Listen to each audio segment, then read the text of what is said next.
Last year's prices are already costing you. Most business owners think nothing's changed. Something has, just not their price. Imagine working just as hard for the next year, then realizing one email could have changed what you earned the whole time. Here are 3 prompts to fix it before another year goes by like this one.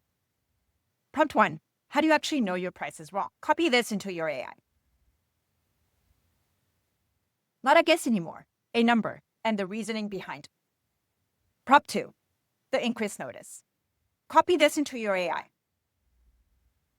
Warm, short, confident, no apology buried in the middle of it. Prompt 3. The pushback playbook. Copy this into your AI.